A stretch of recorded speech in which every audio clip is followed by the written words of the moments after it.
భద్రాచలం శ్రీ సీతారామచంద్రస్వామి వారికి హైదరాబాద్ వాస్తవ్యులు చలువాది మల్లి విష్ణు వందన 2016 నుంచి రామకోటి తలంబ్రాలను ప్రతి ఏటా బియ్యపు గింజలపై శ్రీరామనామంతో రాసిన తలంబ్రాలు తపల ద్వారా అందజేశారు.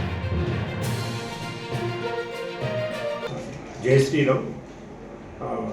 మనకి భద్రాచలం క్షేత్రంలో ఇటీవల కాలంలో ఒక రామభక్తురాలు మా చలువాది మల్లు విష్ణు వందన గారు, వీరు పెద్దాంబర్పేట హైదరాబాద్ చెందినవారు.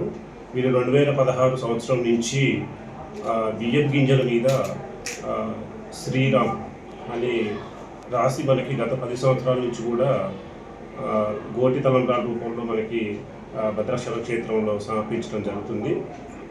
ఈసారి కూడా వారు గోటి తలంబ్రాలు సమర్పించే కార్యక్రమంలో భాగంగా ఈ బియ్యం గింజల మీద వివిధ కళలతోనే శ్రీరామ్ అని రాసి వారు మనకి గోటి తలంబ్రాలు సమర్పించడం జరిగింది.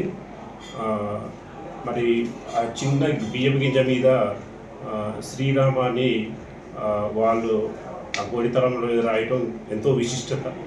అది వారి ఉన్నటువంటి అంటే రాముడి మీద ఉన్నటువంటి భక్తి శ్రద్ధలు ఎంతో అది మనకి ప్రూవ్ చేస్తుంది. చిన్న బియ్యం గింజ మీద శ్రీరామ్ అని రాయటం అనేది చాలా చాలా ప్రత్యేకత.